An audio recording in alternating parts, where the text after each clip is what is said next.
अंतर्राष्ट्रीय कृष्ण भावनामृत संघ के संस्थापक और आचार्य श्रील भक्तिवेदांत स्वामी प्रभुपाद की जन्म शताब्दी महामहोत्सव पर नामानंद विश्व संकीर्तन समाज ने फॉरेस्ट हिल्स न्यूयॉर्क में 1996 में 5 अगस्त से 11 अगस्त तक श्रीमद् भागवत कथा का आयोजन किया। श्रील प्रभुपाद के प्रिय शिष्य, वेद विद्वान, सनातन धर्म के प्रचारक और वृंदावनवासी परम पूज्य श्रीमद् राधा गोविंद गोस्वामी महाराज ये कथा के वक्ता है।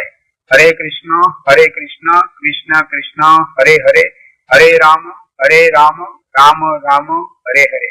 प्रभुपाद की जय। श्रीमद् भागवत सुनने के पहले पवित्र होना पड़ता है। पवित्र होने के लिए भगवान का स्मरण किया जाता है। सब लोग बोलेंगे ओम पवित्रः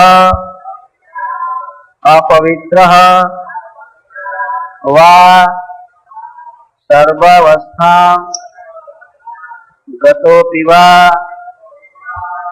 यः स्मरेत् पुंडरीकाक्षं सः बाह्य अभ्यंतरः शुचिः। तो यहाँ भगवान का चित्रपट है, आप लोग कृपया दर्शन करें और ध्यान करें। जो भी व्यक्ति भगवान श्री कृष्ण का, विष्णु का स्मरण करता है वो बाहर और भीतर से पवित्र हो जाता है। श्री विष्णु कहकर जल डालेंगे अपने ऊपर। श्री विष्णु। ओम नमो भगवते वासुदेवाय।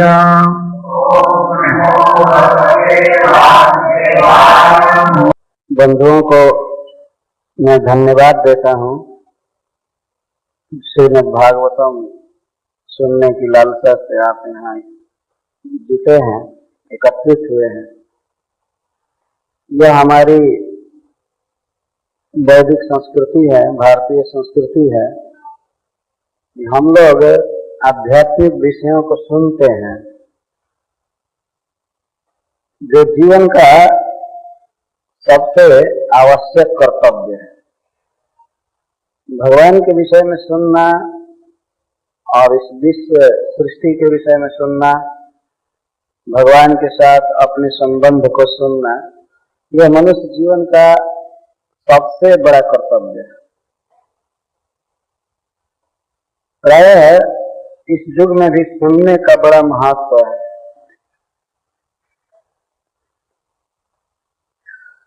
स्कूल, कॉलेज में, यूनिवर्सिटी में लड़के जाते हैं सुनने के लिए, तो कई वर्ष तक सुनते हैं, है ना। तो सुनते हैं इसलिए कि वे जानते हैं कि हम सुनेंगे तो सुनकर इस जगत में हम अच्छा साधन प्राप्त करेंगे, अच्छी तरह से जिंदगी जिएंगे, इसके लिए सुनते हैं। और इंफीरियर क्लासों में, छोटे क्लासों में तो बहुत लिखना पड़ता है, चित्र बनाना पड़ता है, लेकिन मनुष्य जैसे हायर कक्षाओं में जाता है, उच्च कक्षाओं में जाता है, तो सुनना ही मुख्य हो जाता है। लेक्चर देता है और प्रयास सुनते रहते हैं, है ना। और जब बच्चा क्लास में रहते हैं तो स्लेट पकड़वाते हैं लोग और कौआ क ऐसे चिन्ह खांसते रहते हैं, चिन्ह बनाते रहते हैं। लेकिन जो ऊंची कक्षाओं में जाते हैं त्यों बस श्रवण और कीर्तन, तो बोलना और सुनना ये होता है। तो इससे भी सिद्ध होता है कि श्रवण ही मुख्य है। हमने देखा है बनारस हिंदू यूनिवर्सिटी में सप्ताह में एक घंटी कोई प्रोफेसर पढ़ाते थे, लेक्चरर पढ़ाते थे, तो उनको बहुत भारी सैलरी दी जाती थी। सप्ताह में एक बार 45 मिनट पढ़ाते थे, 45 मिनट्स, और अन्य सबसे अधिक उनको वेतन दिया जाता था। तो 45 मिनट बोलने का वेतन उनको बहुत दिया जाता था। बोली की इतनी बड़ी कीमत है। और आजकल भी अटर्नी आदि जो हैं इनकी बोली की बहुत कीमत होती है। वकील थोड़ी थोड़ी बात के लिए बहुत बहुत बड़ी बड़ी फीस लेते हैं। तो जब थर्ड क्लास की बातें, झूठी बातों का इतना वैल्यू है इस संसार में, इस सपने जैसे झूठी बातें हैं, फिर भी इसके लिए मनुष्य कीमत देता है, समय खर्च करता है। तो जो जीवन का सत्य है उसको सुनने में हमें क्यों नहीं समय लगाना चाहिए।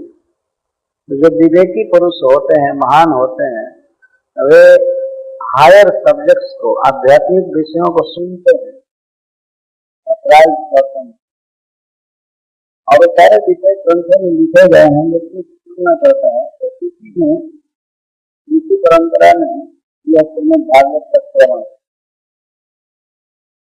तो हम लोग श्रीमद् भागवत सुनते हैं। हमारे भारतवर्ष में यह परंपरा है, और जो भी भारतवासी भारत से पाश्चात्य देश में आए हैं, कहीं भी दुनिया में किसी देश में गए हैं, तो आज भी वे अपनी संस्कृति को, अपने धर्म को बचा कर रखने का प्रयास कर रहे हैं, करते हैं। जगह जगह मंदिर है, भगवान के अर्चा विग्रह हैं, देवी देवता के अर्चा विग्रह हैं, मूर्तियां हैं, और कभी कभी भागवत का अनुष्ठान होता है, पूजा होती है, कीर्तन होता है।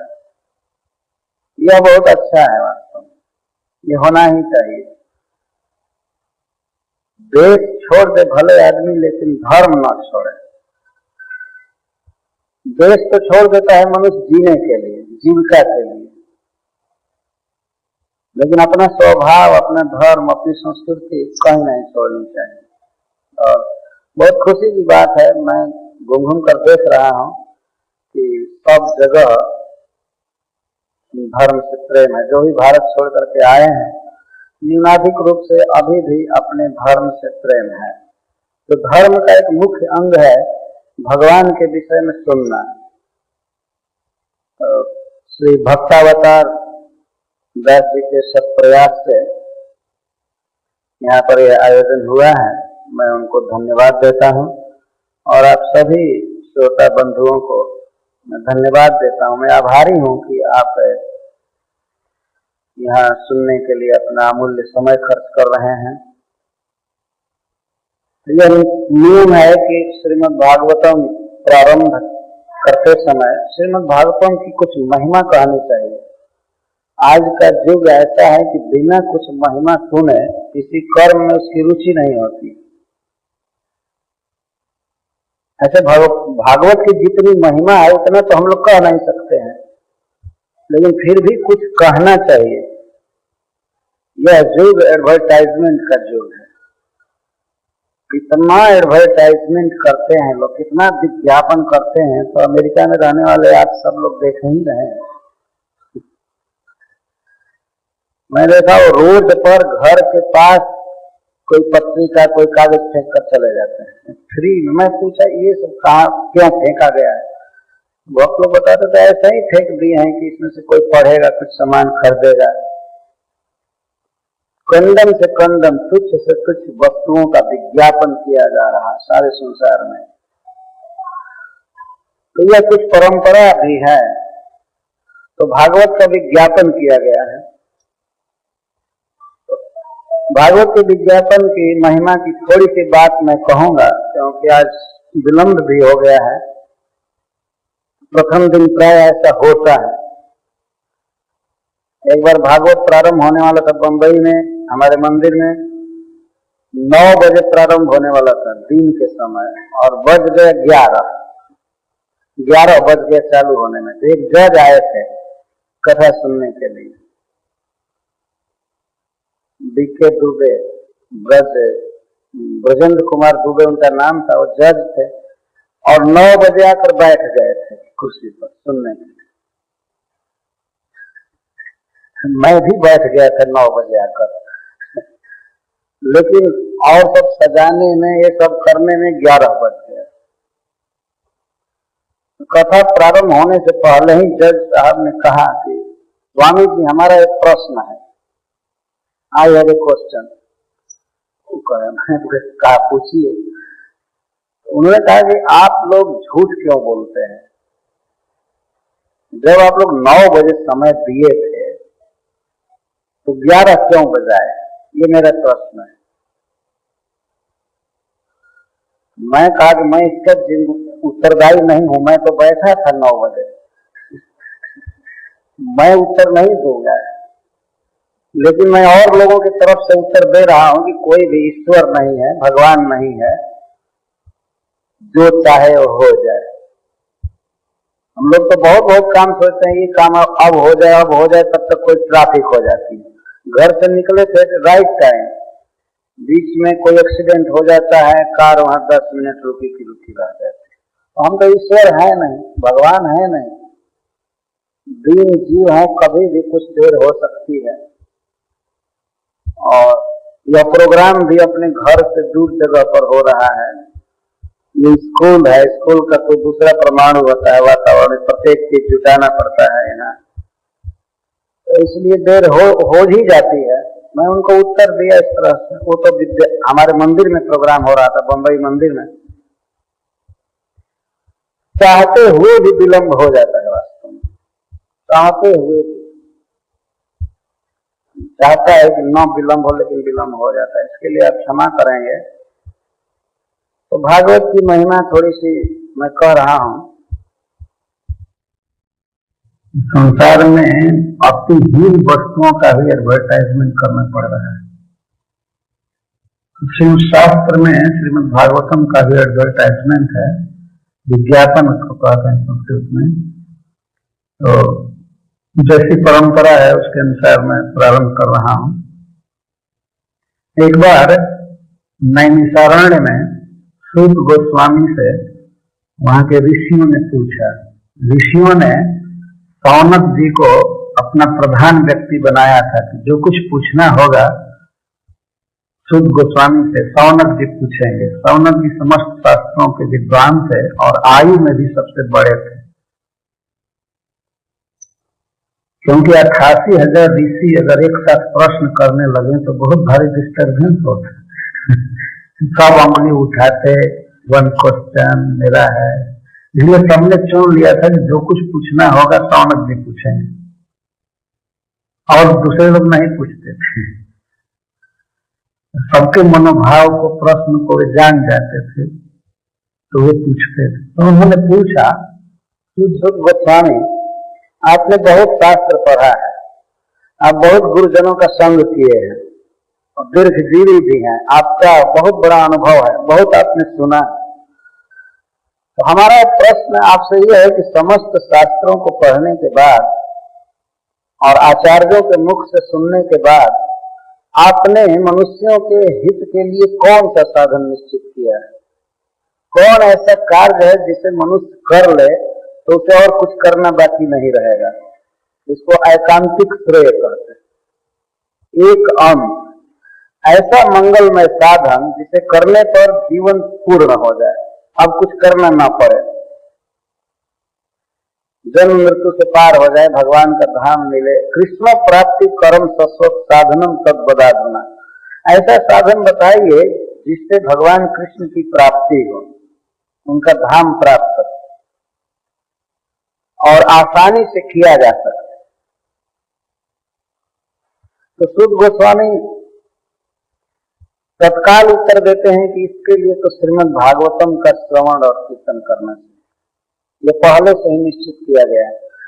वे कहे कि श्रीमद् भागवतम का श्रवण करना चाहिए, बस जीवन में सबसे बड़ा कार्य यही है। श्रीमद् भागवतम का श्रवण ठीक से कर लिया जाए तो भगवान में मन लग जाता है और शरीर त्यागने के बाद जीव भगवान के धाम में जाता है, इसमें कोई संदेह नहीं। तो एक उदाहरण दे रहे हैं कि जब महाराज परीक्षित की मुक्ति हो गई, 7 दिन भागवत सुनने के बाद भगवान के धाम में चले गए, तो ब्रह्मा जी को भी आश्चर्य हो गया। 7 दिन में केवल आराम से बैठ करके सुन करके कैसे मुक्त हो गए परीक्षित? तो ब्रह्मा जी को विस्मय हुआ। तो ब्रह्मा जी अपने सत्य लोक में एक तराजू बनाए, तौलने के लिए स्केल बनाया, और श्रीमद् भागवतम को एक पलड़े पर रखें एक तरफ, और दूसरे तरफ योग, तप, ब्रह्मचर्य, दान, विविध प्रकार के साधन रखें, सारा वर्णाश्रम धर्म का पालन आदि सारा बटखरा चढ़ाए एक तरफ, बहुत भारी भारी थे, लेकिन सब मिल करके भी भागवत के सामने हल्के हो गए, भागवत गंभीर हो गए। और ऋषियों के सामने ब्रह्मा जी सब कर रहे थे। यह तराजू बनाने का मतलब है ब्रह्मा जी ने मन में विचार किया, सोचा, और ऐसा क्या था, वहां के जन लोग, तप लोग, सत्यलोक के ऋषियों को उन्होंने साफ दिखाया कि देखो इस तरह से श्रीमद् भागवतम सबसे बड़ा है। और यह श्रीमद् भागवतम वास्तव में केवल बड़ा ही नहीं है, यह दुर्लभ भी है। जिन्होंने पुण्य नहीं किया है, जिनके जीवन में सत्कर्म नहीं है, शुभ कर्म नहीं है, उन लोगों की रुचि भागवत सुनने में होती ही नहीं। इसके लिए एक अधिकार भी होता है। जब सुखदेव गोस्वामी भागवत कह रहे थे, कहने के लिए तैयार थे, तो देवता लोग हाथ में अमृत कलश लेकर आए। स्वर्ग से वे लोग सोचे कि चलें, और महाराज परीक्षित मरने से डरते हैं तो उनको अमृत पिला देंगे, वे मरेंगे नहीं, और इस उपकार के बदले हम लोगों को भागवत मिल जाएगा। मतलब वहां से ही वे सोचे कि भागवत की हम फीस देंगे, भागवत का शुल्क चुकाएंगे। इस तरह की मनोवृत्ति एक हीन मति का द्योतक है। ये लोग ये सोच रहे थे कि इस अमृत से भागवत को एक्सचेंज करेंगे, इसका विनिमय करेंगे। तो भागवत को एक प्रकार से साधारण अमृत के समान समझ रहे थे। तो आए अमृत का कलश लेकर के, और जो खड़े थे तो सुखदेव गोस्वामी ने पूछा कि क्या तुम लोग करना चाहते हो, देवताओं से पूछे। तो कहे कि देवता लोग कहे कि महाराज परीक्षित अमृत पी लें और हम लोगों को कथामृत दीजिए इस उपकार के बदले। तो सुखदेव गोस्वामी कहे कि इस पूरे बाउंड्री से जहां तक कथा मंडप है इनको बाहर करो, देवताओं को भगाओ, यहाँ इनको नहीं देना। अभक्ता विज्ञा न बदो सब कथा में तुम लोग ऐसे आए होते, श्रद्धा से बैठे होते तो सुनते, लेकिन तुम भागवत की कथा की तुलना अमृत से कर दिए, इसलिए तुम लोग अनधिकारी तुम नहीं दिए। देवताओं को वहां बैठने नहीं दिया गया, वो भगा दिया गया, तुम नहीं सुनने लायक। यह कथा है पद्म पुराण में, उनको भक्त जानकर नहीं दिया गया। एवं भागवती वार्ता सुराणामपि दुर्लभ है, यह देवताओं को भी दुर्लभ है भागवती कथा। तो फिर इसकी महिमा इस तरह की है। शुद्ध गोस्वामी आगे कथा कहते हैं कि एक बार नारद मुनि इस पृथ्वी को सर्वोत्तम जानकर घूम रहे थे, इस पृथ्वी पर भ्रमण कर रहे थे। तो भ्रमण करते करते एक बार वे बद्रिकाश्रम गए, भगवान नर नारायण के आश्रम में। तो नारद जी बड़े व्याकुल थे, बहुत जल्दी जल्दी जा रहे थे, जैसे गृहस्थ आदमी, हाउस होल्डर बहुत बेचैन रहता है, चिंता में रहता है, नारद जी वैसे जा रहे थे। तो 4 कुमारों से भेंट हुई। 4 कुमार मतलब सनक सनंदन आदि, ब्रह्मा जी के सबसे बड़े पुत्र, नारद जी के बड़े भाई। तो वे लोग देखे नारद जी को कि नारद जी बड़ी व्यग्र गति से जा रहे हैं, चिंतित मुख से जा रहे हैं। तो उन लोगों ने पूछा कि नारद, तुम्हारे जीवन में ऐसी कौन सी कठिनाई आ गई है कि तुम इतना चिंतातुर हो गए हो? तो गृहस्थ जैसा तुम बिल्कुल चिंता में पड़ गए। साधु का मतलब होता है कि आनंद से रहे, जहां भी रहे आनंद से रहे। विरक्त का आनंद तो यही है कि जहां भी रहे बिना फिक्र के रहे, बिना चिंता के रहे, आनंद ही आनंद है। चिंता करने की सारी जिम्मेवारी तो गृहस्थों पर है, वे लोग चिंता करें। यहाँ तक कि साधुओं को खिलाने की भी चिंता गृहस्थों को ही होती है। साधु का मतलब होता है निश्चिंत रहना। चारों भाई पूछे कि आप इतने चिंतातुर क्यों हैं? आप लोक संग्रह से मुक्त हैं, फिर भी ऐसी दशा क्यों है? तो नारद जी कहे कि मैं पृथ्वी पर गया था घूमते हुए, तो सबसे पहले मैं पुष्कर गया, पुष्कर के बाद फिर कुरुक्षेत्र आया, बद्रिकाश्रम और हरिद्वार, गंगाद्वार हरिद्वार दोनों एक ही है। वैष्णव लोग, कुछ लोग कहा करते हैं कि शिव जी के भक्त लोग हरिद्वार को हरद्वार कहते हैं और भगवान विष्णु के भक्त हरिद्वार कहते हैं। दोनों का झगड़ा मिटाने के लिए उसको गंगाद्वार ये भी ठीक है, उसको गंगाद्वार। लेकिन वास्तव में वहीं से केदारनाथ भी जाते हैं और भगवान नारायण के आश्रम में भी जाते हैं, बद्रिकाश्रम। तो बद्रिकाश्रम वहां से जाते हैं, इसलिए उसको हरिद्वार कहते हैं, वो हरि का द्वार, वहां से प्रवेश करते हैं। और भगवान शिव के धाम में भी वहीं से जाते हैं, इसलिए हरिद्वार भी ठीक ही, अंग्रेजों ने हरिद्वार लिख दिया, वो जाते हैं। तो नारद जी घूमे, गया जी गए और श्रीरंगम गए, साउथ इंडिया सब जगह घूमे। वो बता रहे हैं कि मैं घूमा, लेकिन मैं देखा कि सब जगह पाप हो रहा है, कहीं पुण्य नहीं हो रहा है, धर्म नहीं हो रहा है, कलयुग आ गया है। तो मैं घूमते घूमते वृंदावन पहुंचा। नारद जी कथा कह रहे हैं। वृंदावन में पहुंचा तो वहां पर एक अति आश्चर्य देखा।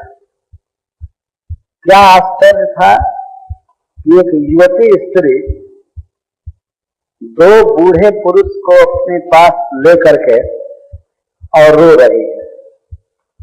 नारद जी कथा कहते हैं अपने भाइयों से, मैं देखा कि एक ज्योति स्त्री है, दो वृद्ध पुरुष हैं, मरे जैसे पड़े हुए सोए थे बूढ़े, और कुछ स्त्रियां थी जो उस स्त्री की सेवा कर रही थी, पंखा आदि चल रही थी। तो बेचारी स्त्री बहुत दुखी थी, अपने दोनों बूढ़े पुरुषों को जगाना चाहती थी, उठा रही थी, वो उठ नहीं रहे थे, वो रो रही थी, असहाय अपने को मान रही थी, अनाथनी समझ रही थी अपने। तो मैं उसके पास चला गया, मैं पूछा कि तुम कौन हो और ये दोनों वृद्ध पुरुष तुम्हारे कौन हैं और ये सब स्त्रियां कौन हैं, तुम क्यों दुखी हो? तब उस स्त्री ने बताया कि नारद जी, मैं भक्ति हूँ, भगवान विष्णु की भक्ति हूँ मैं, और ये ज्ञान वैराग्य मेरे पुत्र है, ये मेरे पुत्र है। वास्तव में जहाँ भगवान की भक्ति होती है तो ज्ञान और वैराग्य अपने आप हो जाता है।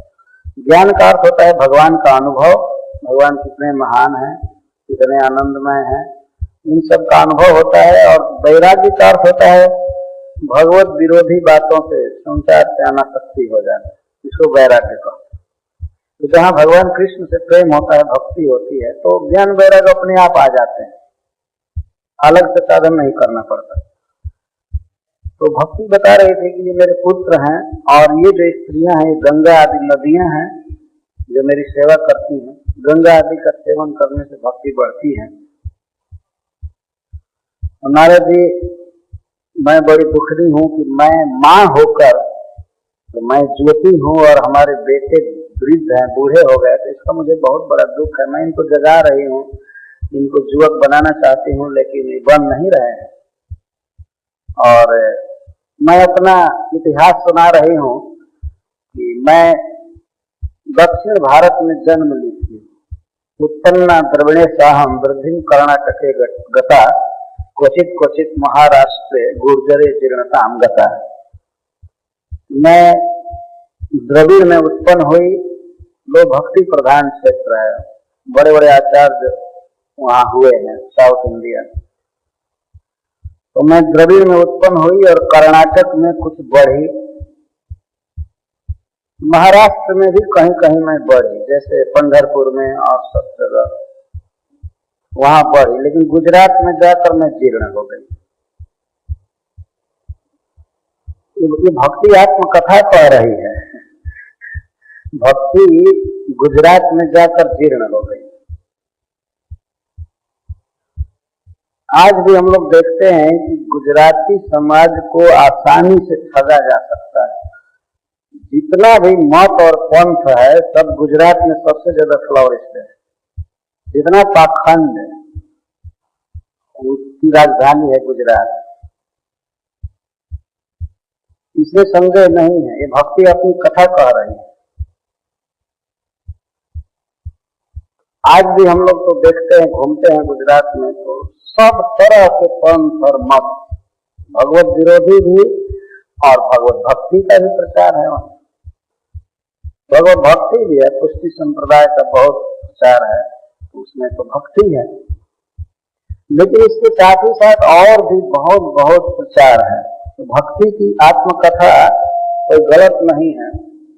तो मैं गुर्जरे जीर्णताम गता, नारद जी पूछते हैं कि गुजरात में क्या हो गया तुमको?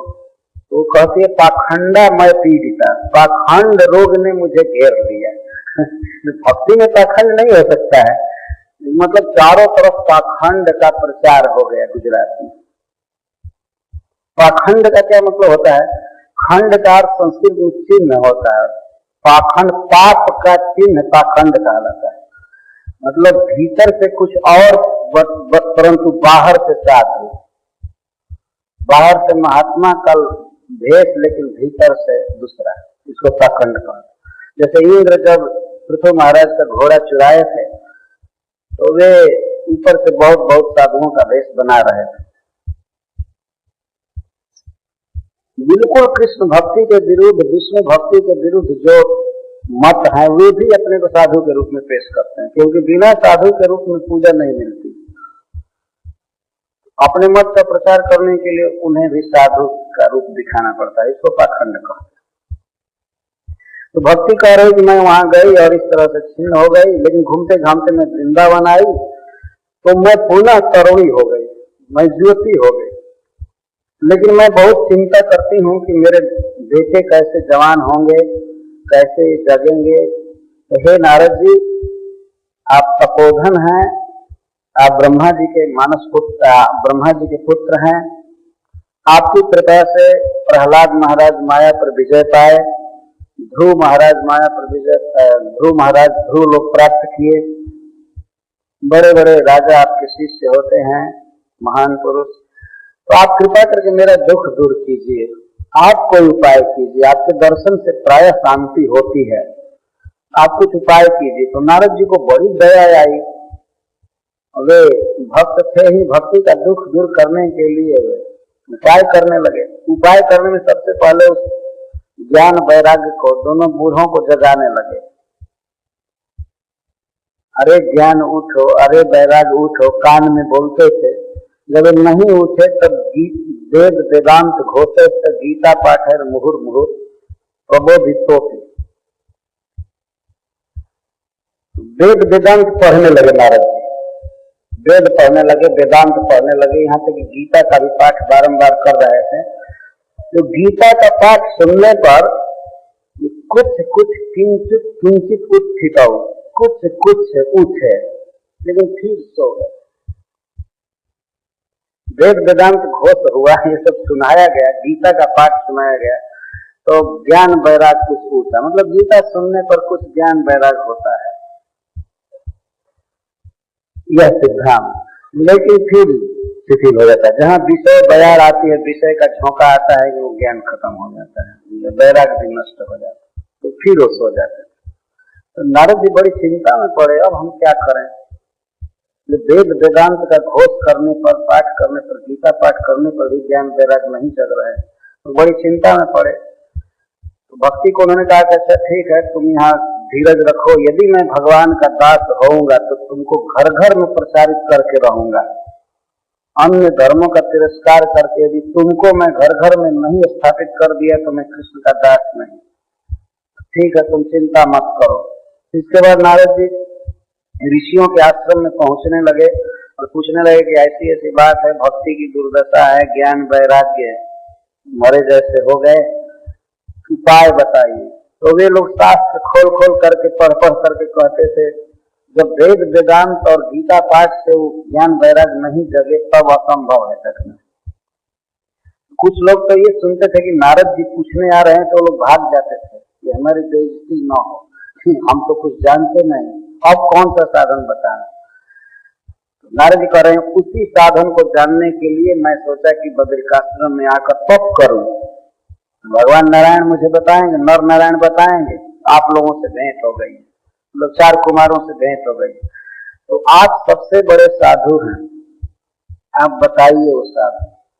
क्योंकि नारद जी जब ज्ञान वैराग को जगा रहे थे, भक्ति को सुखी करना चाहते थे, तो उस समय आकाशवाणी हुई कि हे नारद जी, आप ज्ञान वैराग और भक्ति को पुष्ट करने के लिए सत्कर्म कीजिए, अच्छा कर्म कीजिए, और उस कर्म का उपदेश आपको साधु पुरुष करेंगे, सत्पुरुष करेंगे। तो आकाशवाणी ने भी कोई साफ कहा नहीं, आकाशवाणी ने साफ कहा नहीं। तो नारद जी पूछे 4 कुमारों से कि कौन सा सत्कर्म है जो आकाशवाणी ने कहा, कौन सा सत्कर्म है और कौन पुरुष उपदेश करेंगे? आप लोगों से बड़ा पुरुष कोई है नहीं, कोई सत्पुरुष नहीं है आपसे बढ़कर, इसलिए आप बताइए कि वो कौन सा सत्कर्म है। तब 4 कुमारों ने बताया कि आश्चर्य है नारद जी कि आप इस प्रश्न को पूछ रहे हैं। आपको पता नहीं है श्रीमद् भागवतम का पठन और श्रवण ही सबसे बड़ा सत्कर्म है। जब वेदव्यास देव अज्ञान में डूबे थे, चिंतित थे, असंतुष्ट थे, तो आपने भागवत का उपदेश किया उनको, आपने उनका शोक दूर किया था। और आप स्वयं ऐसा प्रश्न कर रहे हैं, आश्चर्य की बात है। आपको ऐसा प्रश्न नहीं करना चाहिए। आप श्रीमद् भागवतम की कथा सुनाइए, भक्ति ज्ञान वैराग बढ़ जाएंगे, उनका प्रचार सब जगह हो जाएगा। ये सबसे बड़ा साधन है।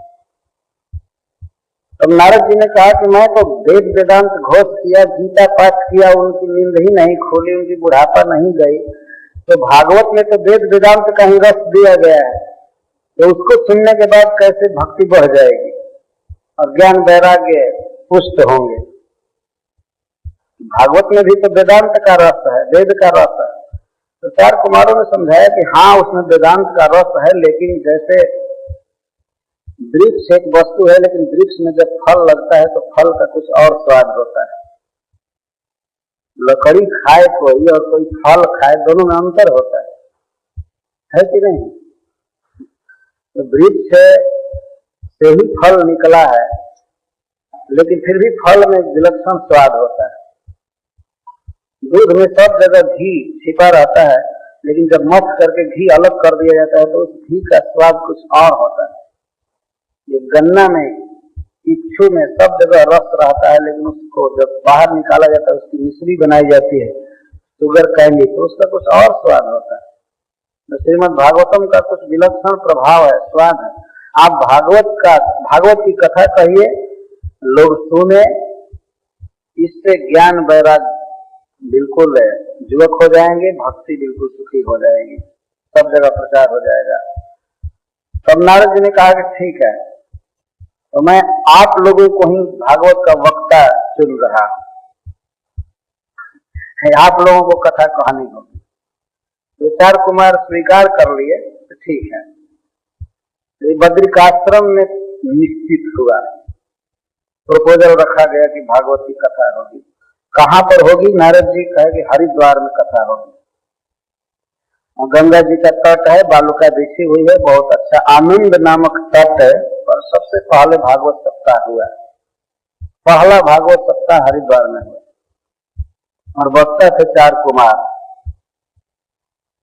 तो जब भागवत की कथा वो लोग प्रारंभ कर रहे थे, तो उस समय भागवत की महिमा कह रहे थे। कोई भी व्यक्ति चाहे कितना भी पाप किया हो, यदि भागवत सुनता है तो पवित्र हो जाता है, क्योंकि इसमें भगवान का वर्णन होता है बारंबार, तो पवित्र हो जाता है।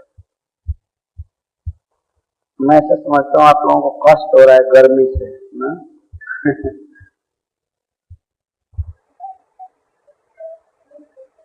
यदि एसी नहीं बना होता शुरू से ही तो आदमी को कोई कष्ट नहीं होता है।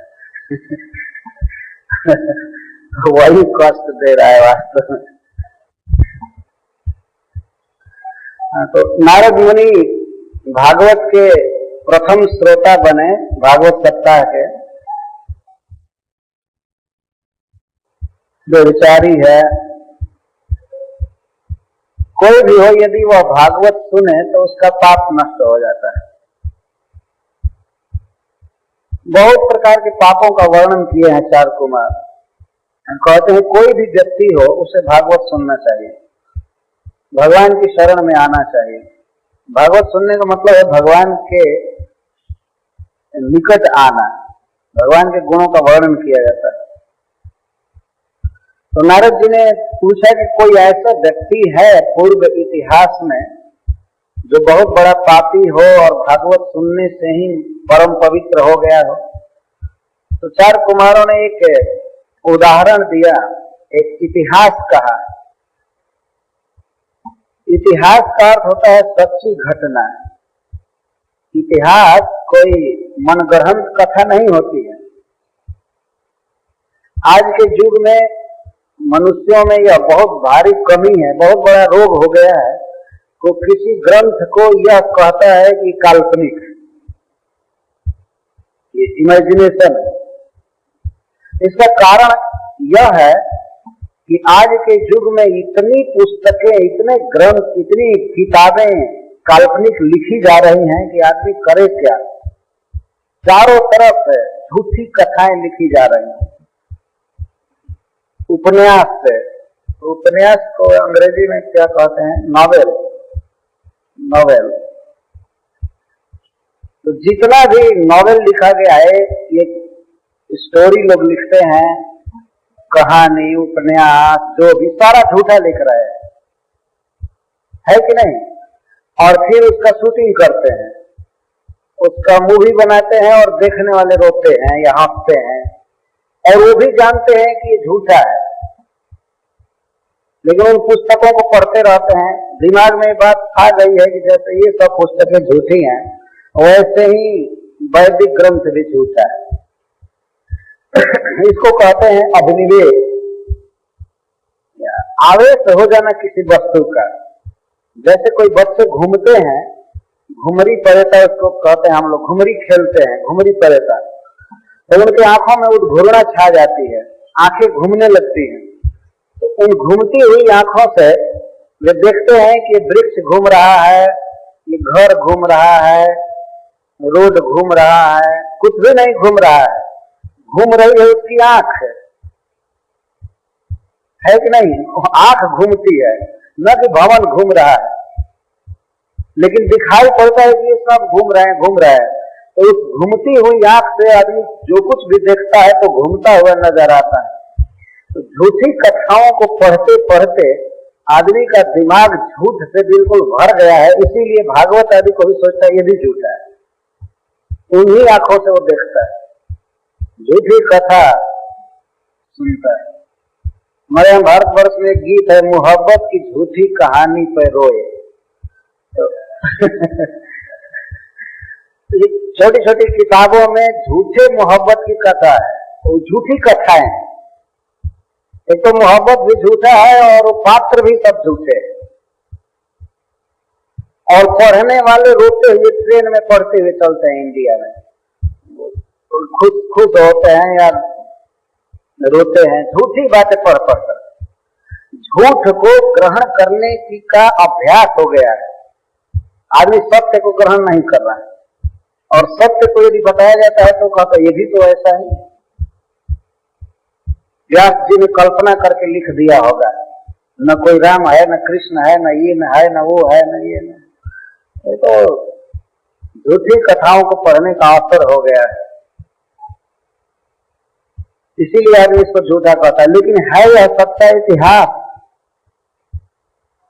हमारे यहाँ लोग कथा कहानी कहते हैं, मैं सुना हूं बचपन में, जब सोने का समय होता है, जब जाते हैं सोने के लिए, तब किसी से कहते हैं थोड़ा कहानी सुनाओ, और सोए सोए सुनते हैं।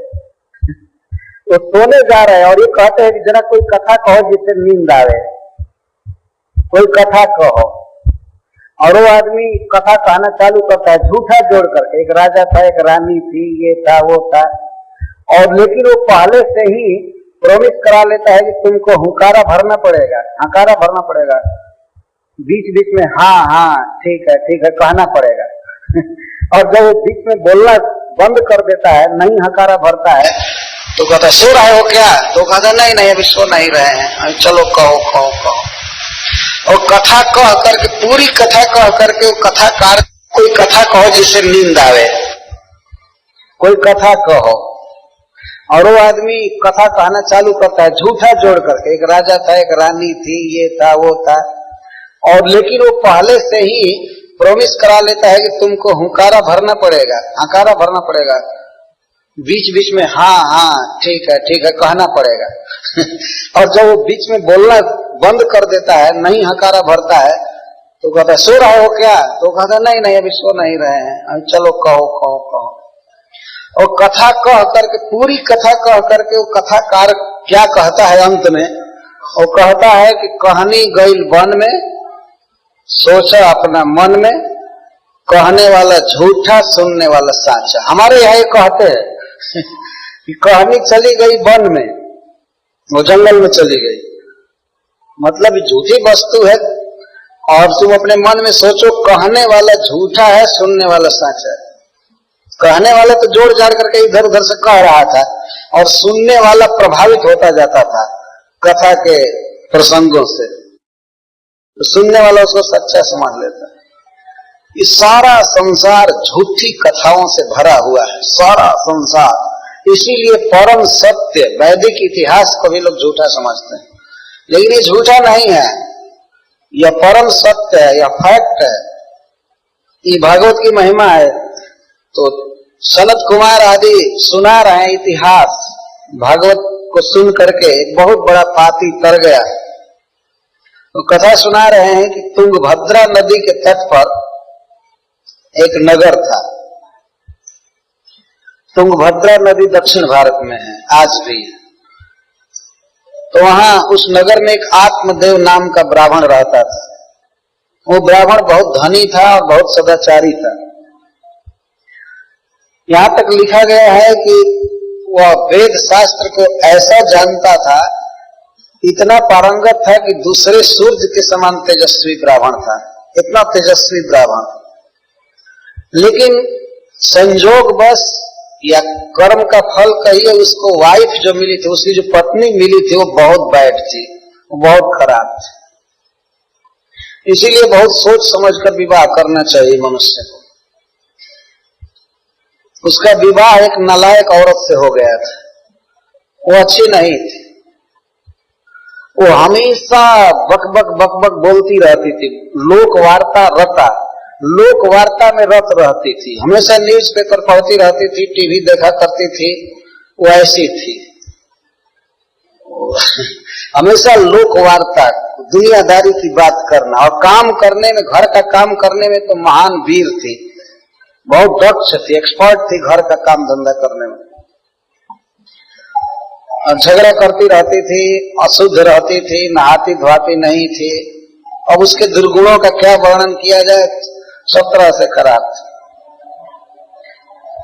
तो आत्मदेव ब्राह्मण के घर में सब सुख था, पूरा धन था, लेकिन उसको कोई पुत्र नहीं था। तो पुत्र नहीं था तो बेचारा बड़ा दुखी रहता था। पुत्र प्राप्ति के लिए वो यज्ञ किया, दान किया, अपने धन का आधा हिस्सा 50% तो धर्म में लगा दिया, लेकिन न पुत्री हुई न पुत्र। पुत्र तो हुआ ही नहीं, एक बेटी भी नहीं हुई। इसलिए बहुत भारी चिंता उसको हुई कि हाय धन भी चला गया और बेटा हुआ न बेटी हुई, कुछ नहीं। बड़ा चिंतित रहता था। और ऐसी लोक में मान्यता है और शास्त्रों में भी लिखा गया है कि जिस व्यक्ति को पुत्र नहीं होता है और यदि वह स्वयं धर्म का आचरण नहीं किया है, तो उसका आगे का जीवन बड़ा खतरा से पूर्ण रहता है। अगर पुत्र है तो पुत्र कुछ ऐसा सत्कर्म कर देता है जिससे पिता की सदगति हो जाती है। इसीलिए पुत्र की कामना करनी चाहिए मनुष्य को। सुयोग्य पुत्र होना बहुत अच्छा है। कई ऐसे इतिहास हैं। प्रहलाद महाराज ने अपने पिता को तार दिया, सगर महाराज के पुत्रों को भगीरथ जी ने तार दिया। ऐसी बहुत सी घटनाएं हैं। पुत्र होना आवश्यक है। आजकल के लोग तो विवाह करना चाहते हैं, लेकिन वो चाहते हैं कि हमको कोई संतान न हो, बस बिल्कुल राक्षस हो गए हैं। उनको इंद्रिय तृप्ति चाहिए, बाकी कोई जिम्मेवारी नहीं चाहिए किसी के पालन पोषण।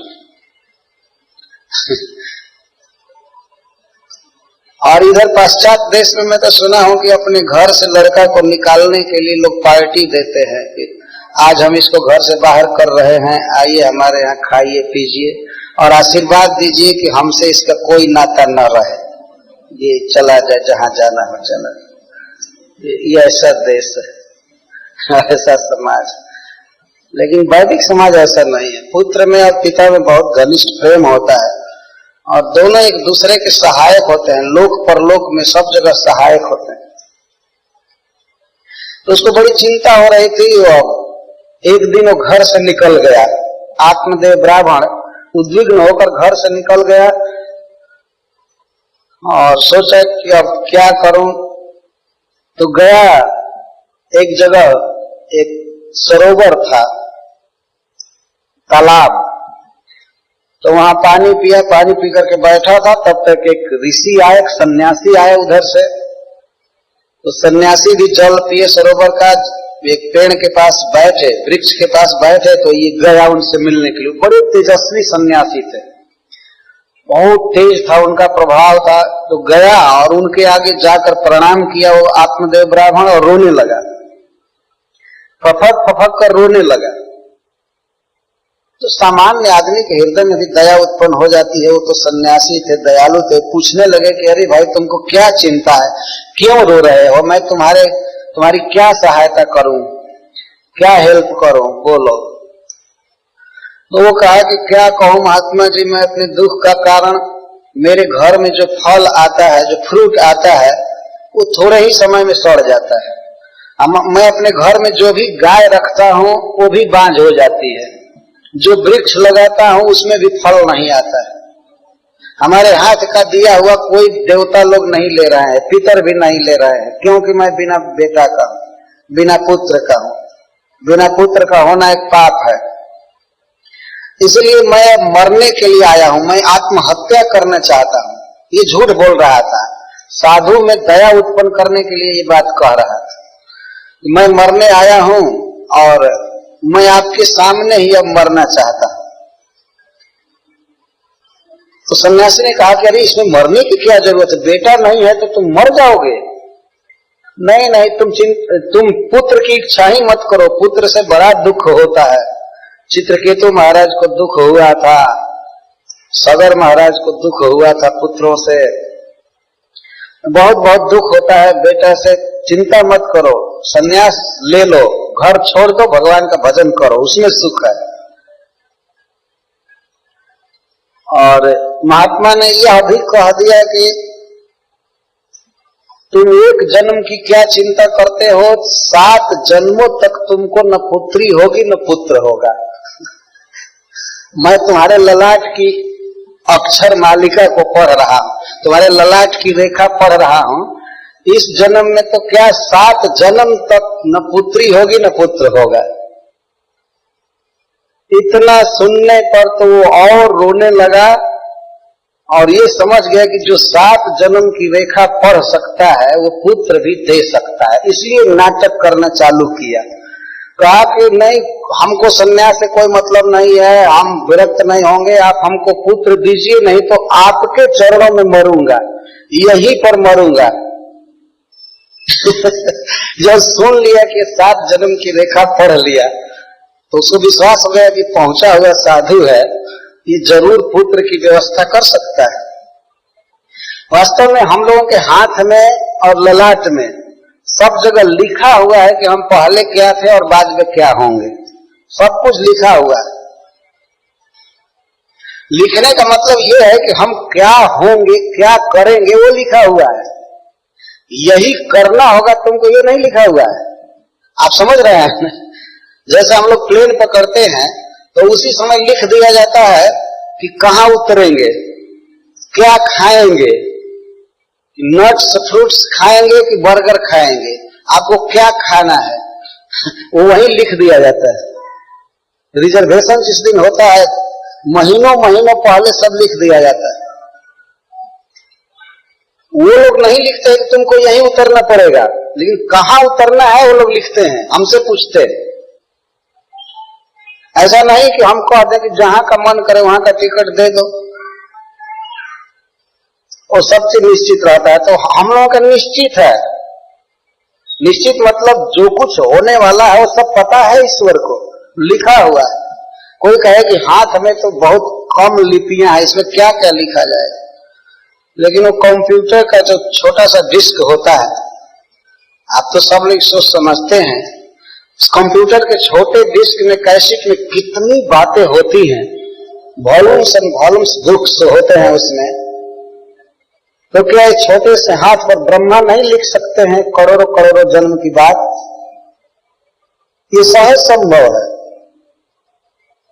ललाट में लिखा हुआ है, सब जगह लिखा हुआ है।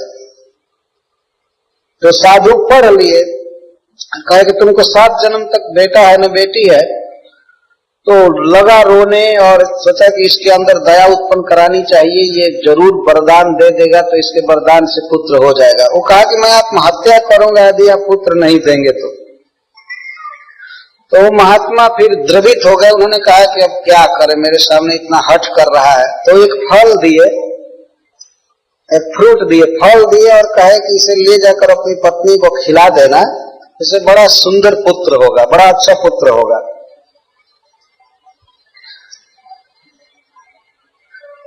लेकिन उस पुत्र से तुमको सुख नहीं होगा। तो ये सोचा कि शायद उदंड हो जाएगा, हमारा बेटा उच्छृंखल होगा इसलिए दुख होगा। लेकिन something is better than nothing, कम से कम बेटा तो हो जाए, भले सुख मिले न मिले, तो चलो बेटा हो जाए। तो फल दे दिए और लेकर के फल गया, अपनी पत्नी को दिया, कहा कि देखो इसको ये खाना है। और महात्मा ने बहुत बहुत नियम बनाया है कि तुमको जब तक गर्भ रहे तब तक सत्य बोलना है। पुत्र होने के बाद चाहे 24 घंटे झूठ बोला करना, लेकिन कम से कम जब तक गर्भ है तब तक सत्य बोलना है, स्नान करके रहना है, सदाचार का पालन करना है। बहुत बहुत नियम बताया। तो उसको तो फल खाना नहीं था, उसे पुत्र की इच्छा नहीं थी। और जो स्त्री थी वो बहुत बदमाश थी, उसको पुत्र की इच्छा नहीं थी और सोचती थी मैं ऐसे ही सुखी हूं। तो कहा कि फल खा लो, तो वो कहती है कैसे खा ले, सन्यासी का दिया हुआ फल बिना नहाए खा ले? अरे नहाऊंगी, पूजा पाठ करूंगी, इसके बाद खाऊंगी। जाइए आप अपने काम कीजिए, अपना जाप देखिए, आप जाइए अपने काम पर, ऑफिस जाइए, चाहे कुछ भी जाइए, हम खा लूंगी। उसको खाना नहीं था। तो जब उसका पति चला गया अपने जॉब पर, तो वो अपनी सखी से रो रो करके कहने लगी क्या करूं, देखो ये फल लाया है, फल खाने पर गर्भ हो जाएगा, हमारे लिए बहुत भारी समस्या उत्पन्न होगी। फल भक्षण गर्भस्यात् गर्भेण उदर वृद्धिता, फल खाने से गर्भ हो जाएगा, गर्भ से पेट बढ़ जाएगा, पेट बढ़ जाने से कम भोजन होगा और कम भोजन होने से कम शक्ति हो जाएगी, तो घर का काम धंधा कैसे होगा। इस तरह से विचार कर रहे कुतर्क जोग उपस्थित कर रही है। संसार की सभी स्त्रियां इसी राक्षसी जैसा सोचने लगे, तब तो सृष्टि ही बंद हो जाए। खाने को नहीं मिलेगा, अल्प शक्ति हो जाएगी, तो घर का काम नहीं होगा। और कदाचित गांव में डकैती पड़ेगी, चोर आएंगे, लूटे पीटेंगे, तो सब लोग तो भाग जाएंगे, लेकिन मैं भारी शरीर वाली कैसे भागूंगी। अभी से सोच रही कि गांव में चोरी होती ही रहती है, डकैती होती है, डाकू लोग लूटते हैं, तो और सब लोग भाग जाएंगे, मैं पकड़ी जाऊंगी। प्रहलाद की माता के समान मैं पकड़ी जाऊंगी। ब्राह्मणी थी, इसलिए इतिहास पुराण सुनी थी, जानती थी, लेकिन सदाचारी नहीं थी। और फिर कहती है कि कहीं सुखदेव गोस्वामी की तरह अभी बच्चा बाहर नहीं आएगा तो मैं तो ऐसे ही मर जाऊंगी। ये भी वो कहती है। सुखदेव जी की कथा सुनी होगी ब्राह्मण की पत्नी थी तो घर में कुछ कथा वार्ता चलती होगी और किसी तरह से गर्भ नहीं, यदि अच्छा से हुआ वैसे भी मरना होगा, ये होगा वो होगा, मैं तो क्या करूं, और मैं इतनी सुकुमारी हूं कि मैं गर्भ धो नहीं सकती हूं। और मान लो यदि प्रसव हो भी जाए तो मैंने सुना है कि प्रसव में बहुत दुख होता है, मैं यह दुख सहने के लिए तैयार नहीं, मैं ये दुख नहीं सहूं। किसी भी नारी के हृदय में एक लालसा होनी चाहिए कि मैं पुत्रवती बनूं। हम लोग अपने देश में, भारतवर्ष में देखते हैं कि लड़की सयान होती है तो उसके मन में एक लालसा होती है कि मैं मां बनूं। पत्नी बनने के बाद वो मां बनना चाहती है, और यह बहुत अच्छा विचार है वास्तव में।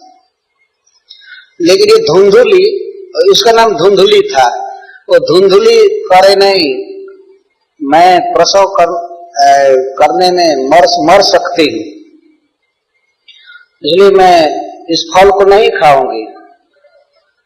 वो सोच रही थी, रो रो कर कह रही थी कि क्या उपाय किया जाएगा, अगर गर्भ नहीं होगा, मान लो फल नहीं खाऊंगी और गर्भ नहीं होगा तो मेरा पति पूछेगा कि क्या प्रभाव हुआ, साधु का दिया हुआ फल व्यर्थ हो नहीं सकता है, तो पूछेगा कि क्यों नहीं गर्भ हुआ, तो ऐसे वो पीटेगा, वैसे हमको मारेगा, अब मैं क्या करूं।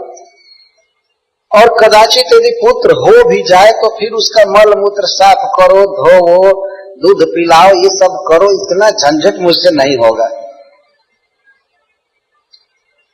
तो जिससे बात कर रही थी वो उसकी बहन थी, तो वो कही कि देखो मुझे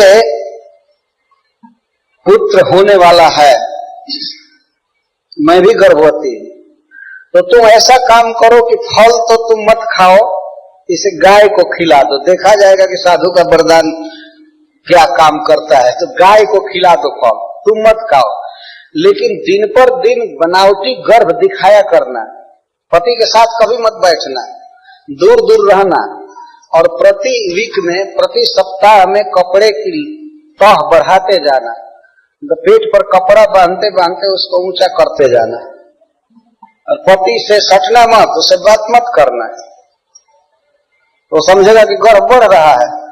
और जब मेरा बेटा होगा, मेरा बेटा पहले हो जाएगा, जब तुम्हारा तो बेटा होगा नहीं तो मैं हल्ला करूंगी कि मेरा बेटा मर गया, मैं तुमको दे दूंगी अपना बेटा, और मैं हल्ला करूंगी कि मेरा बेटा मर गया, और तुम कहना कि पता नहीं क्यों हमारे स्तनों में दूध नहीं आया, तो मैं सुनी हूं कि मेरी बहन का बेटा हुआ था, वो मर गया है, तो पति जी उसको बुला दीजिए, वो इसको पाल पोस दे, वो दूध पिला दे। वास्तव में गर्भ जब होता है मां को, तो भगवान दूध भेजते हैं, मां के स्तनों में दूध देते हैं बच्चे के लिए, लेकिन उसको तो बेटा होता नहीं, इसलिए दूध आने का प्रश्न ही नहीं। ये दो स्त्रियों ने मिल करके आपस में साठ गांठ किया, और दैव जोर से किसी को इसका पता नहीं चला, तो उस बच्चे को ला करके ये दे दी, और हल्ला हुआ कि इसको लड़का हुआ है, लड़का हुआ है, आत्मदेव ब्राह्मण को पुत्र हुआ है, बधाई बज रही थी, दान दिया जा रहा था, और कुछ काल के बाद गाय ने भी पुत्र दिया, बहुत सुंदर। तो सब लोग प्रशंसा करने लगे, देखो जब आज शुभ दिन आता है तो सब ओर से लाभ होता है, इसको एक दिन बेटा नहीं हो रहा था, आज गाय तक बेटा दे रही है और गाय से भी बेटा हो रहा है, देखो पुण्य। और किसी को इस रहस्य का पता नहीं। तो इस तरह से वो धुंधुकारी जो था, इसकी बहन का लड़का, वो महाखल हो गया और मुर्दा छू करके भोजन करता था, चोरी करता था, बहुत बहुत दुष्कर्म किया। उसके दुष्कर्मों का वर्णन पद्म पुराण में दिया गया है। अंत में वो अपनी मां को एक दिन पीटा, खूब पीटा कि कहां धन रखी हो, सारा धन दो। तो वो जा करके रात में कुएं में गिरकर मर गई। अब इससे उसके पाप का परिमाण है, आप समझ सकते हैं कितना बड़ा पापी था वो। मां कुएं में जाकर गिरकर मर गई। तो पिताजी घर छोड़कर चले गए। अंत में वो अपने घर में 5 वेश्याओं को लाया। 5 वेश्याओं को लाया, और वेश्याओं की मांग तो बहुत बड़ी होती है। कहीं से चोरी करके, कहीं अपहरण करके, जुआ खेल करके या लॉटरी से जैसे तैसे वो धन लाता था, पांचों का पोषण करता था। बहुत ज्यादा चोरी किया, घर में बहुत धन इकट्ठा हो गया, तो उन स्त्रियों ने एक दिन मीटिंग किया, पांचों ने, कि भाई इतना अवैध धन ला रहा है जगह जगह से, तो किसी दिन सरकार पकड़ेगी, पूछेगी कि तुम्हारा कौन सा फैक्ट्री चल रहा है, कहां से धन आया है, ये सारा धन कहां से आया है, सारा पता चल जाएगा कि ये चोरी का धन है, तो पकड़ा जाएगा, हम लोग भी जेल जाएंगे। इसलिए एक काम करना चाहिए कि इसको अब जान से मार देना चाहिए, इसकी हत्या कर देनी चाहिए, नहीं तो हम लोग जेल की हवा खाएंगे। तो पांचों ने मिल करके रात में उसको मारना चालू किया, मर नहीं रहा था। अंत में उसके मुख में वे कोयले का अंगार डाल करके मारा, जलता हुआ अंगार उसके मुख में डाली, तड़प तड़प कर मर गया।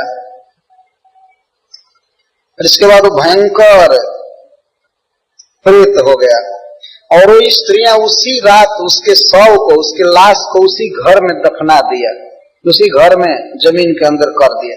और लोग पूछते थे कि वो धुंधुकारी जी अभी नहीं आए, इस बार बहुत दूर चले गए हैं क्या?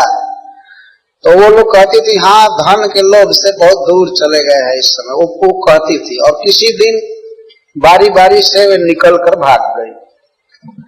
गोकर्ण जी भी घर छोड़ करके चले गए थे। इसके भाई, उनको पता लगा कि मेरे भाई को वेश्याओं ने मार दिया है, तो वे गए गया जी में पिंडदान किए। इसके बाद अपने गांव पर आए, घर में सोए थे आंगन में, तो कभी हाथी के रूप में, कभी भेड़ा के रूप में, कभी हवा के रूप में, आंधी के रूप में, ऐसे उनके सामने आ रहा था।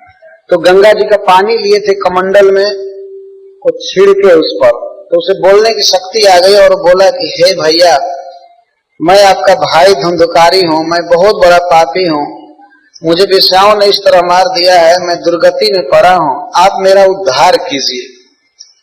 तो गोकर्ण जी ने कहा कि तुम्हारे उद्धार के लिए मैं गया जी में श्राद्ध करके आया हूं, इससे तुम्हारी मुक्ति नहीं हुई। तो धुंधकारी कहता है कि सैकड़ों गया श्राद्ध से भी मेरी मुक्ति नहीं होगी, कोई दूसरा उपाय कीजिए, कोई दूसरा बलवान साधन कीजिए। तो गोकर्ण जी कहे ठीक है, तुम शांति से रहो, मैं उपाय करूंगा।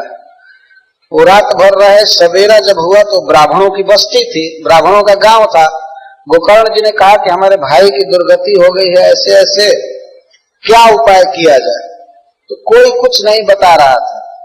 लोग कहे कि जब गया जी में श्राद्ध करने से मुक्ति नहीं हुई तो अब कोई उपाय नहीं है। अंत में गोकर्ण जी भगवान सूर्य को रोके, कहे कि आप जगत के चक्षु हैं, जगत को जीवन देते हैं, प्रकाश देते हैं, आप बताइए कि मेरा भाई कैसे मुक्त होगा? तो सूर्य भगवान ने कहा कि आप इसके लिए श्रीमद् भागवत का सप्ताह वाचन कीजिए, श्रीमद् भागवत की कथा कहिए, आपका भाई सुनेगा तो मुक्त हो जाएगा, इसमें संदेह नहीं है। तो गोकर्ण जी भागवत सप्ताह रखे और भावना किए, जैसे हम लोग संकल्प ले रहे थे भागवत सुनने का, तो उन्होंने भाई की ओर से संकल्प किया कि हमारा भाई सुने। तो उस धुंधुकारी के लिए कोई स्थान नहीं था, वहां एक सूखा बांस था, पोल गाड़ा गया था, तो उसी बांस में वहां करके बैठ गया और सुनने लगा। प्रथम दिन कथा जब पूरी हुई तो बांस का एक पर्व फटा। रोज लोग सुनते थे कि कथा के बाद बांस का पर्व फट रहा है, पोर फट रहा है, लेकिन वो समझते नहीं थे। अब में 7वें दिन जब 7वां पर्व फटा तो धुंधुकारी पार्षद रूप में प्रकट हुआ, भगवान विष्णु के पार्षद के रूप में। इस पाप ही केवल नहीं गए बल्कि उस संसार से मुक्त हुआ, भगवान का साक्षात पार्षद बना। और हाथ जोड़ करके वो धुंधुकारी गोकर्ण जी से कहा कि धन्य है भागवत की वार्ता, केवल 7 दिन भागवत सुनने से मेरे सारे पाप नष्ट हो गए और मैं भगवान के धाम में जाने का अधिकारी हो गया। यह प्रत्यक्ष इतिहास है, वास्तव में यह सच्ची घटना है। तो भागवत की महिमा स्वयं ही धुंधुकारी अपने मुख से कहा धन्य है भागवत की वार्ता, और उसने उपदेश भी किया, इस शरीर को हम अजर अमर नहीं रख सकते हैं। प्रातः जब संस्कृतम चानम सायं तच्च विनश्यति, देखते सवेरे जो अन्न बनाया जाता है वो शाम को बासी हो जाता है। तो उसी अन्न से बना हुआ शरीर कैसे अजर अमर हो सकता है? जो अन्न या फल स्वयं ही सड़ जाता है उसको खा करके हम शरीर को अजर अमर बना नहीं सकते। तो जब तक हमारा शरीर है तब तक हम भगवान की भक्ति करें, भागवत पढ़ें, भागवत सुने। धुंधकारी उपदेश किया और कहा कि देखो मैं प्रमाण हूं कि भागवत सबसे बढ़ करके है, सबसे बड़ा साधन है। और 7 दिन बैठ करके सुनना होता है, इसमें और बहुत प्रयास नहीं है। कुछ नियम हैं भागवत सुनने के। एक नियम यह है कि 7 दिन तक मनुष्य को पूर्ण ब्रह्मचर्य का पालन करना चाहिए। स्त्री या पुरुष दोनों को पूरा ब्रह्मचारी रहना चाहिए 7 दिन। ये नियम लिखा गया है। और यदि संभव हो तो जमीन पर सोना चाहिए। जब बहुत भारी भारी गद्दा पर लोग सोते हैं वैसे नहीं सोना चाहिए 7 दिन तक। नीचे अधः शयनम नीचे सोना चाहिए। पता नहीं इस देश में इस अधः का क्या अर्थ होगा। हम लोगों के है तो सीधे जमीन पर सो जाते हैं लोग। तो देश काल के अनुसार कुछ कुछ तो नियम का पालन करना ही चाहिए। और एक और नियम है कि भक्ति से विमुख लोगों के साथ 7 दिन तक बात नहीं करनी चाहिए। जो लोग पाखंडी होते हैं, भगवान विष्णु की निंदा करते हैं, मूर्ति पूजा आदि नहीं मानते हैं, उनके साथ 7 दिन बात न करें। ये नियम लिखा गया है। भाषण न करे, क्रोध न करे किसी पर। क्रोध का कारण भी हो, अवसर भी आ जाए तब भी चुप रहे, क्रोध न करे। और घर की चिंता छोड़ करके भागवत सुने। हमारे भारतवर्ष में तो बहुत देर देर तक लोग भागवत सुनते हैं, सवेरे भी, दोपहर के बाद भी, रात में भी। लेकिन यहाँ तो केवल शाम को रखा गया। ये है देश का अंतर, इसको देश काल कहते हैं। लेकिन कम से कम अपने काम धंधा से छुट्टी पाने के बाद शाम को 2 घंटे तक भागवत सुने, भगवान उससे ही प्रसन्न हो जाएंगे। इस प्रकार इसके कुछ नियम हैं। तो हम लोग अपेक्षा करते हैं कि श्रोताओं को जरूर यथाशक्ति नियमों का पालन करना चाहिए। जब तक ये शरीर है, इसी शरीर से धर्म करना है, कर्म करना है, नियम पालन करना है। अगर ये शरीर चला जाएगा तो फिर नियम पालन का भी कोई प्रश्न नहीं रहेगा। दूसरे जीव कोई नियम पालन नहीं करते हैं, मतलब ऊपर का बनाया हुआ नियम पालन नहीं करते। जैसे कुकुर है, कुकुर मतलब डॉग, कुत्ता। कुत्ता के लिए आदमी नियम पालन करता है, वो पालन नहीं करता है। ऐसा दिमाग आज के आदमी का हो गया। देख रहे कुत्ते की सेवा करते हैं। एक दिन मैं गया था एक स्टोर हाउस में ह्यूस्टन में, तो एक भक्त बताया कि केवल केस कटाने का $80 लगता है एक जगह पर, केस को एक डिजाइन में कटाने का। और कुत्ता का वहीं पर एक व्यक्ति कटा रहा था, उसको $100।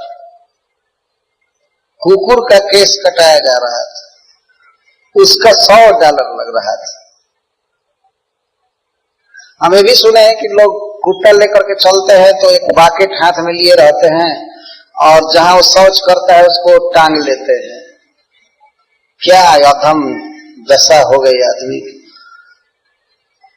कुत्ते के लिए जूता, कुत्ते के लिए जैकेट और कुत्ते के लिए फूड स्टोर होता है अलग, उसको भोजन लाते हैं, करते हैं। इस तरह की अशुद्धि नहीं रखनी चाहिए।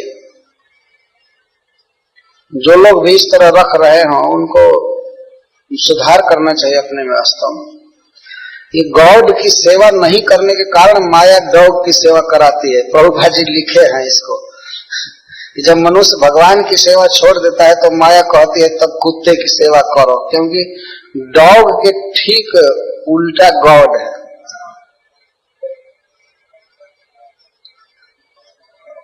गॉड की सेवा करे, शाम सुबह उनकी आरती करनी चाहिए, प्रणाम करना चाहिए भगवान को, घर में चित्र रख करके। आजकल तो घरों में लोग कुत्ते बिल्ली यही सब दुकान दुकान से खरीद करके रख देते हैं सब जगह। बड़ा विकट युग आ गया है। रखना ही है तो हाथी रखना चाहिए, घोड़ा रखना चाहिए, मतलब वो डॉल जो बनाया हुआ मिलता है, खिलौना, हाथी, घोड़ा, गाय। लेकिन अधिकांश लोग इधर कुकुर रखते हैं, बिल्ली रखते हैं, और पश्चिम के लोगों के साथ में पढ़ करके भारत के लोग भी उसी में बहते जा रहे हैं, वो भी बहते जा रहे हैं। इस तरह का अपने में सुधार होना चाहिए। तो मैं भागवत के नियमों की बात कर रहा था, तो 7 दिन कम से कम कुकुर नहीं छूना चाहिए, जिनके पास होगा वो भी न छुए, ये नियम है। और खास करके ब्रह्मचर्य का पालन करें, समय पर आ जाए। कथा प्रतिदिन 6:30 से होगी, 6:30 से 8:30 तक। और मैं तो कभी भी टाइम एक्सीड नहीं करता हूं, मुझे जो समय दिया जाता है मैं समय से ज्यादा कथा नहीं कहता लेकिन समय पर आ जाना चाहिए, यही हमारी प्रार्थना है। कल से हम लोग भागवत की कथा प्रारंभ करेंगे। आज मैं महात्मा सुनाया, महात्मा सुनने पर लोगों की श्रद्धा बढ़ती है। हम लोगों का प्रयास है कि लोगों को सही वस्तु मिले।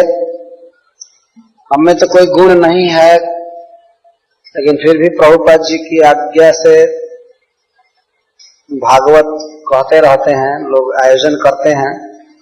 और ये हमारे गुरु महाराज श्रील प्रभुपाद जी का सेंटेनियल ईयर चल रहा है, तो उस उपलक्ष्य में भी हम लोग ये भागवत सप्ताह रखे हैं। तो आप अपने बंधु बांधवों को लाइए, और भी अधिक से अधिक संख्या में, यही प्रार्थना है। हरे कृष्ण। हरे कृष्णा कृष्ण कृष्ण हरे हरे, हरे राम राम राम हरे हरे, हरे कृष्णा कृष्ण कृष्ण हरे हरे, हरे राम राम राम हरे हरे, हरे कृष्णा कृष्ण कृष्ण हरे हरे, हरे राम राम राम हरे हरे। श्रीमद् भागवत महापुराण की जय, श्रील प्रभुपाद की जय। हम लोगों के भागवत सप्ताह में एक नियम है कि सब लोगों को भगवान को एक बार कम से कम रोज प्रणाम करना चाहिए इस मंडप में, और वो प्रणाम यहाँ करना होगा। यहाँ राधा गोविंद जी का विग्रह है और प्रभुपाद जी हैं। कृपया यहाँ आया करके सब लोग प्रणाम कीजिए। ऐसे आकर प्रणाम करके ऐसे उतर जाएंगे, जूता निकाल करके प्रणाम कर लीजिए, रख दीजिए वहीं पर भगवान के सामने। आरती लेते रहेंगे, प्रणाम करके चले जाएंगे। यहीं पर आरती लेकर के जाएंगे और प्रणाम करेंगे। एक बार प्रणाम होना चाहिए कथा में।